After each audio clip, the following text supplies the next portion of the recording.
Hello everyone and hello Scorpio. Ito ang inyong May 2025 reading. Kuha muna tayo ng cards para sa inyong general forecast. And susundan ito ng mga advice from the universe.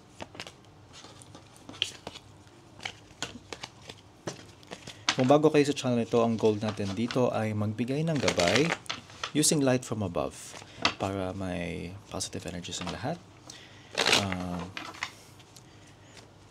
Always remember na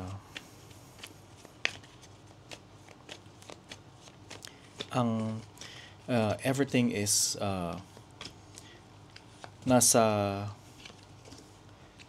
ang tulong pa din ay nanggagaling sa Diyos, hindi ito nanggagaling sa mga ibang cards, but it's always the creator kung ano yung magiging mangyayari sa atin. Alright?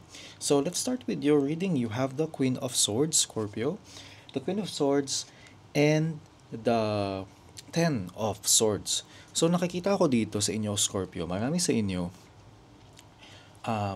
maybe kine-question ninyo yung sarili ninyong pananaw, objective, probably mayroon kayong mga ginagawa or mayroon kayong obligation sa family, sa isang kumpanya, sa isang team, with other people na may na kino-concern yung other people.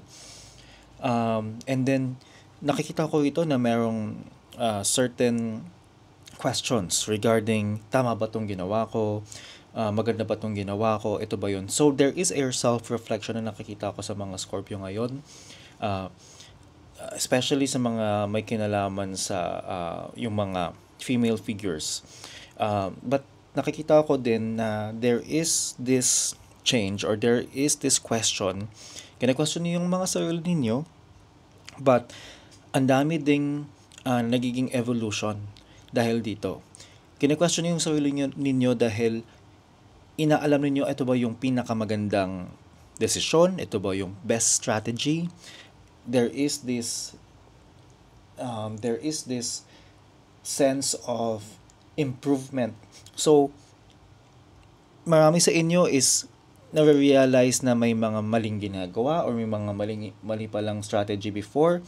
And this is something na nakikita ko sa inyo na in the process of change. So, you're figuring it out in your own.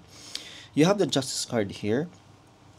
You are being just in maybe other people may be seeing you as parang hindi kayo ganun hindi sila agree sa mga ginagawa mo, hindi sila masyadong natutuwa sa mga sinasabi mo, sa mga pinagpapasyahan mo. Pero nakikita ko dito na your intention ay napaka pure naman. But it's just that minsan, yung delivery siguro ng inyong sinasabi or yung decisions na ginagawa mo is not being perceived well. In the past, you had a lot of arguments, a lot of things na pinaglaban mo para sa sarili mo, para sa ibang tao. Nakikita ko na maraming beses dito na ikaw ay nagiging hindi ka nagkakaroon ng magandang review. Tama ba yun? Review or hindi nagiging maganda yung pagtingin sa'yo ng ibang tao.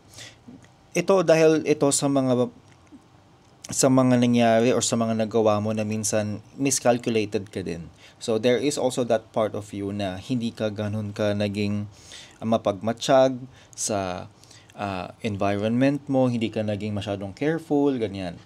You have in your present moment, nakikita ko sa inyo na may pagpipigil when it comes to evolution or when it comes to improvement in yourself.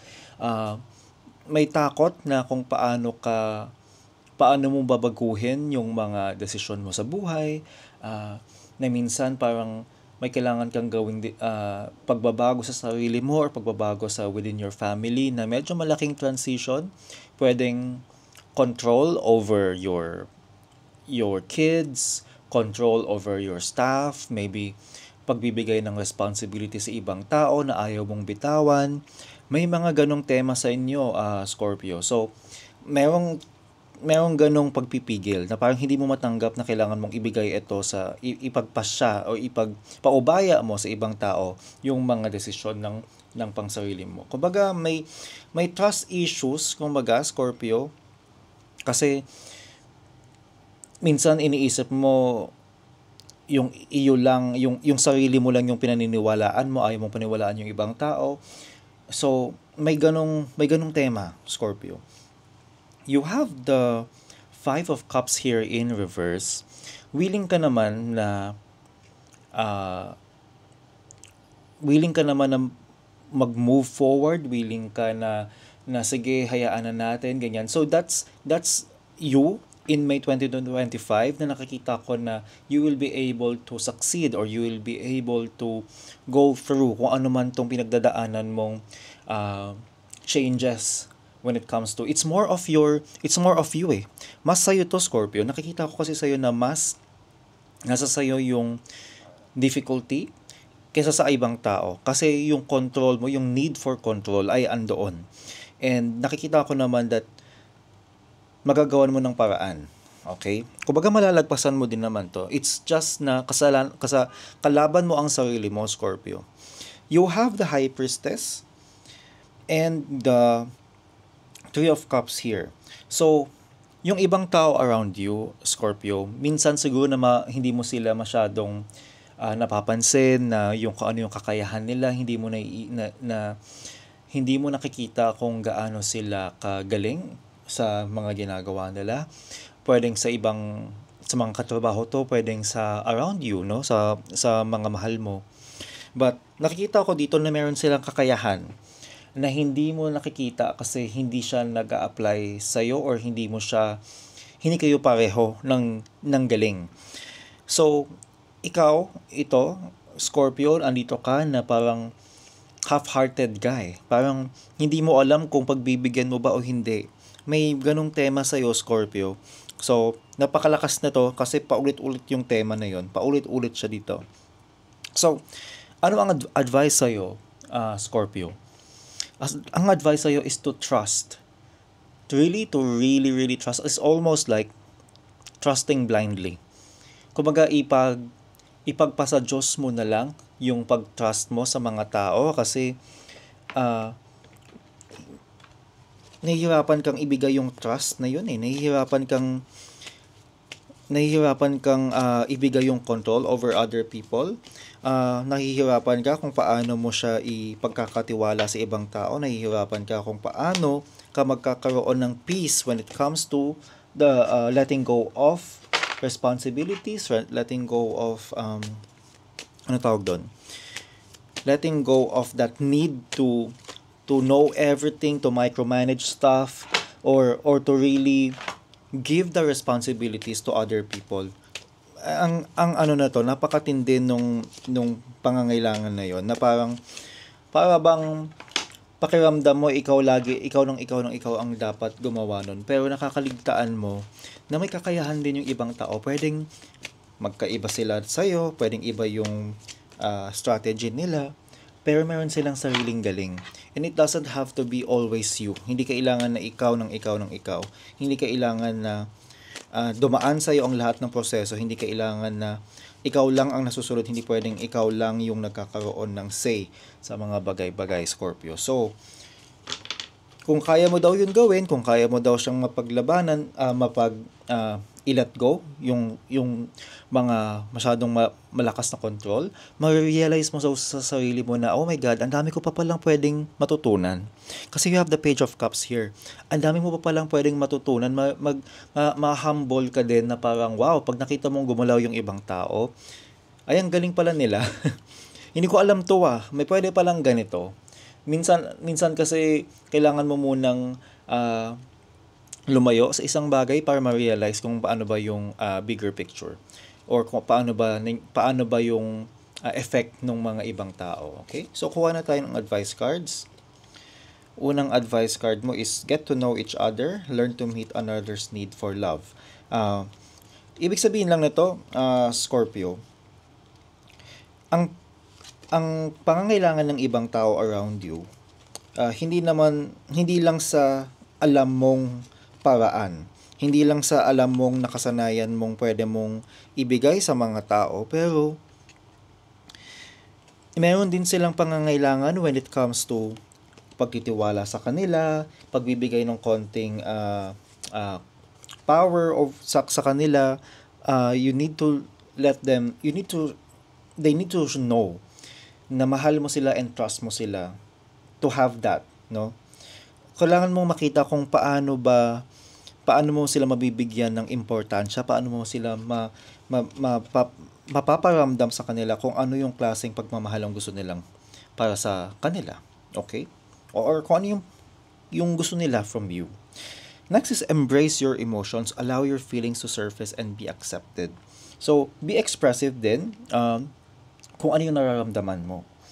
Kung ano yung pakiramdam mo, ano yung kailangan mo siyang sabihin para sa ibang tao, and para maintindihan ka din ng ibang tao kung saan ka nanggagaling. Pero hindi ibig sabihin na ikaw ang lahat. Pero kailangan lang din mapaintindi mo sa ibang tao kung ano yung nararamdaman mo. Kasi minsan baka nagagalit ka na lang ng hindi maintindihan ng ibang tao kung bakit ka nagagalit, 'di ba? Next is ask for help. What do you really need? Be willing to accept support. So, ito na nga. Maging open ka sa pagtulong ng ibang tao. Maging open ka sa kaalaman ng ibang tao. Okay? Next advice card is patience. I accept that everything happens in divine order. So, huwag kang mainipin. Mangyayari din yun. Magdarating ka din doon. Hindi mo kailangan i-control ang lahat ng bagay.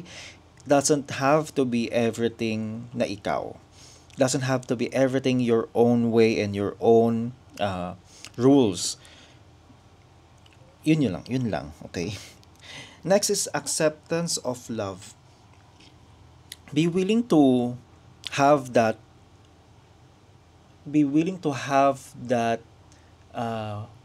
ang tawag doon, openness sa pagbibigay ng expressions ng iba. Pagka nagsabi sila ng thank you, say welcome. Pagka nagsabi silang I love you, oh thank you, I love you too. Or pag nagsabi silang, alam mo yun, just accept it. It's either you say thank you or you say it back, or just have that, magkaroon ka ng konting reaction. Okay? Next is culmination of vision. Actually, yung mga gusto mo daw mangyari, yung mga gusto mong mangyari na bigger picture sa buhay mo para sa mga tao around you, nangyayari naman siya with you just observing. Hindi mo kailangan gumalaw ng malaking gesture, malaking action, pero nakikita nagwo-work din siya. Nagwo-work din siya by just observing. So minsan letting go of that control makes a lot of help. Next is relationships. I am attracted to those people who serve my higher good. So, may mga taong dumadating sa buhay mo, may mga taong tumutulong sa iyo na helping you to be of a better person, to be a better human, ganyan. So, dumadating din yung mga yun, hindi ibig sabihin na minsan china-challenge ka ng mga tao. Hindi. Baka yun pa nga yung paraan para mas maging better person ka overall. Pwedeng sa emotional aspect ito, pwedeng sa intellectual side, baka meron kang bagong matutunan. That is something that you need to remember. You need to trust. Ayan, you need to trust. Trust the universe, trust those people around you, Scorpio, dahil maraming pwedeng ibigay ang mga ibang tao para sa iyo. So always remember how to trust. Okay? Next is be assertive. Kung ano yung gusto mo, sabihin mo lang. Especially pagka yung mga pang sarili mo na, be assertive. Sabihin mo lang kung ano yung gusto mong sabihin. Kung ano yung nakikita mong para sa'yo, na kumbaga pang personal mo na kapakanan, go lang, sabihin mo lang. Hindi ibig sabihin nun na ibibigay mo na paasa ka na ang tawag doon, naiaasa mo na lang sa lahat ng ng ibang tao yung mga para sa yung pang sarili mo ha. Pero kung may kinalaman to sa ibang tao, if it's has something to do with other people, then you may need to ask help from others. Ang advice sa is to meditate. Meditate ka, baka minsan magkaroon ka ng konting clarity, konting relaxation, konting feelings of peace when it comes to meditation. When it comes to those everyday happenings in your life, everyday scenarios, everyday na nangyayari, no? So just try to meditate and see if that works for you. Next is sweet treat. Baka kailangan mo lang talagang bigyan ng konting break ang sarili mo.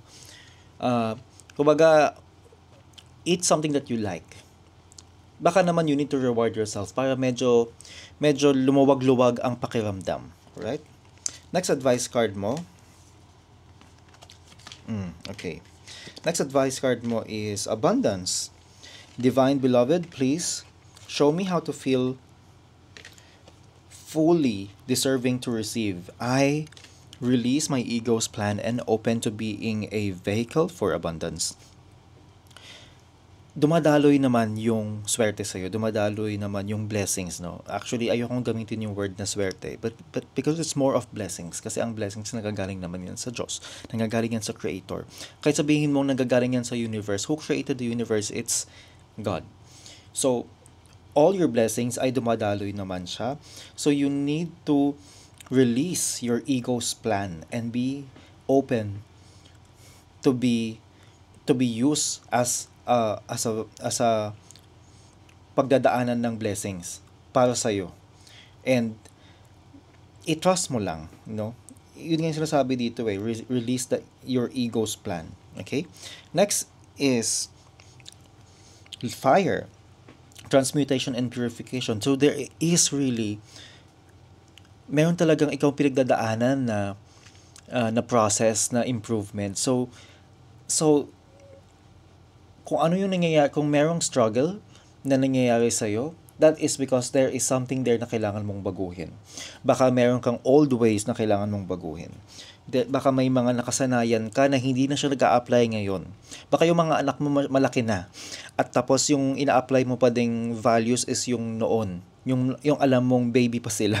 Pero kailangan mo na nga baguhin yun. Pwede din naman na boss ka. May makabagong paraan ngayon. Kailangan mo maging bukas sa pagbabago. Kailangan mo maging bukas sa ideas ng iba. Kung hindi mo na yun kayang gawin, baka kailangan mong pagkatiwalaan yung mas marunong kaysa sa'yo. Kung may mga bagay na alam mong baka mas alam ng ibang tao kaysa sa'yo, baka yung partner mo mas magaling sa ibang aspeto ng buhay, baka kailangan mong ibigay yung control na yun sa kanila, ipagkatiwala mo. Baka minsan naman may mga taong hindi mo inaasahan na marunong sa ibang bagay, baka marunong sila. You just really need to identify kung ano ba yung bagay na kailangan mong i-let go. Next is past life, gifts, review. Maybe yung iba sa inyo kailangan tignan, ano ba yung meron? Ano ba yung nangyayari ngayon? Baka may kinalaman to sa past life mo. Baka may kinalaman to sa dating nangyari sa buhay mo kung ikaw ay nagkaroon ng past life before or maybe before this life. Kung ano man yung merong issue mo or baka naman plainly kung ano lang yung kailangan mong matutunan. Ayan siya. Direction. Lord, please show me the right action right now. Please bring a sign and a miracle that gives clear direction. May I hear the promptings of my own body, and if for some reason I'm about to head the wrong way, please stop me.